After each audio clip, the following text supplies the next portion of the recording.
tea, it's up to you, it's up to me. Cold drinks come in 4 cups, gotta know the size before you fill it up. Biggie, medium, small, kids meal, keep it straight, it's a good deal. Use the scoop to fill with ice, never use the cup, take my advice. You know, nothing beats a great cheeseburger. Dave Thomas was an orphan. Eating hamburgers in restaurants was the only thing that gave him a sense of belonging and purpose. When he was 8 years old, he set out a plan to open the best restaurant in the world and later founded Wendy's. But first, he had to take on a risk that would make or break his career: turn KFC's failing stores into a successful franchise.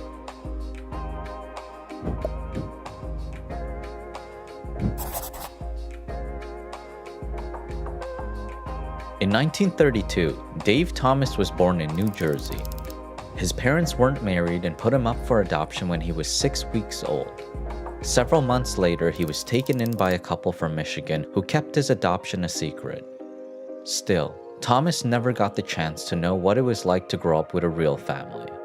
When he was 5 years old, his mother passed away from rheumatic fever. From then on, Dave's father struggled to find work. He bounced from job to job and state to state and could only afford to settle in dirty boarding houses or cramped trailers. He was a hard worker and honest, but as far as being a father, he didn't have the time or the inclination. Fortunately, Dave's grandmother made time for him and sometimes brought him to work. She was a cook and a dishwasher at a white tablecloth restaurant that served family-style meals. From inside the kitchen, Dave would watch the hustle and bustle between the staff and the customers eat and laugh with excitement. It became a pastime, especially when he ate dinner with his father in silence. He rarely cooked and brought Dave to greasy diners for his favorite meal, a mouth-watering hamburger. It was a substitution for other things. There's something about eating, about the family tradition of eating together. When people eat, they're happy. While Dave had a rough start to his childhood, he discovered a passion that led to the inspiration behind Wendy's.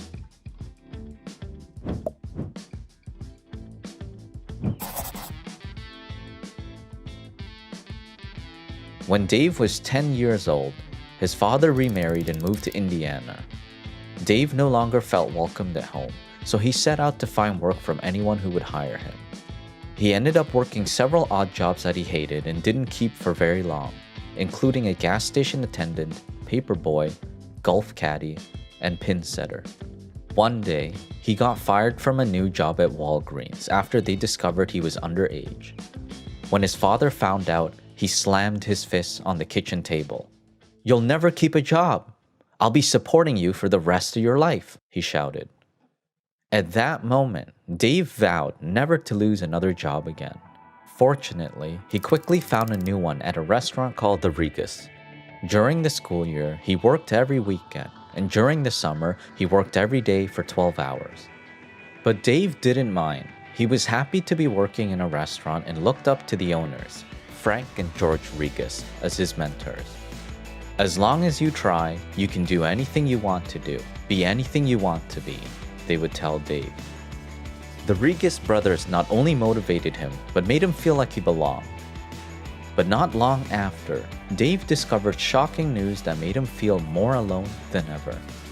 When Dave turned 13, his grandmother revealed the truth about his identity. He was adopted. "It really hurt that nobody told me before. It is a terrible feeling to know my natural mother didn't want me."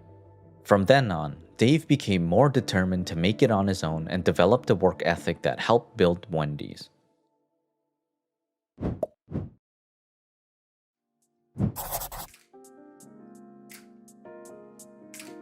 When Dave was 15 years old, his father moved the family to Fort Wayne.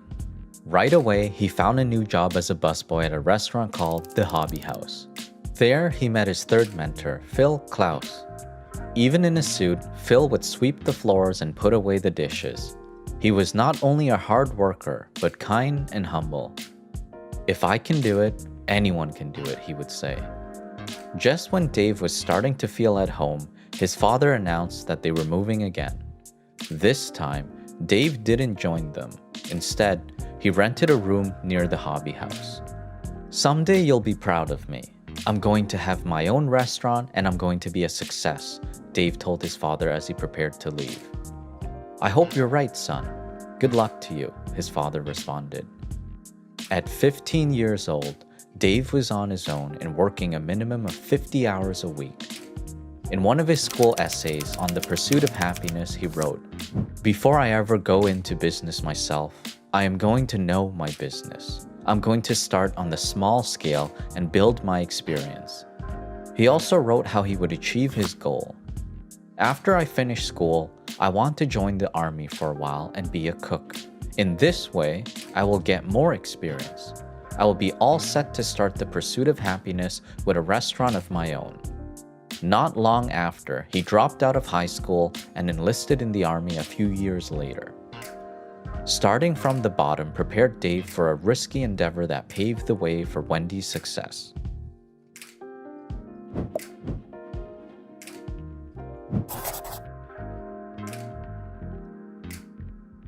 When Dave was dispatched from the army, he returned to the hobby house and worked as a cook. Over the years, he worked his way up to being the manager to vice president. One day, Phil told him about a man he met at a restaurant convention who could bring in more business. "His name is Harlan Sanders, and he says he invented a new recipe and a new way of frying chicken," Phil said with excitement. Dave raised his eyebrows. "Why should we pay some guy who looks like a billy goat for his recipe when we already have good chicken?" Dave argued. For once, Phil didn't listen to Dave and signed a deal to sell Harlan's Kentucky Fried Chicken. For each piece they sold, they would give him 5 cents. Afterwards, Harlan came into the restaurant and introduced himself to Dave. "When he left, I had a sense this man was going to change my life," Dave recalled. Within a few months, the Hobby House became one of the first and biggest takeout restaurants in the US. People were hooked on Harlan's fried chicken and would wait in lines outside the door. Eventually, Phil opened 4 Kentucky Fried Chicken franchises in Columbus. But his partners didn't have any restaurant experience and hired the wrong people. After just a year, each store struggled to stay afloat and Phil was over $2 million in debt. It was then that Phil decided to ask Dave to take on a risky endeavor: turn the stores around for a 40% stake in each one. Everyone, including Harlan, told him he was making a big mistake. "Listen to the Colonel, boy. As your friend, get out now while you can. Things are just too far gone here," Harlan warned. By then, Dave was married with 4 children. It was his only chance to make more money to support his family. Within 6 years, he surprised everyone but Phil. He managed to turn the stores around by simplifying the menu, coming up with its iconic sign, and changing the frying method.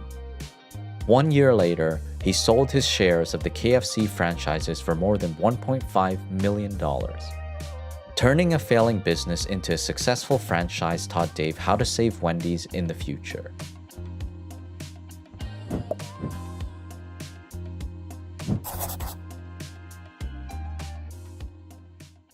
After Dave sold his shares and became a millionaire, he feared that he would one day struggle again.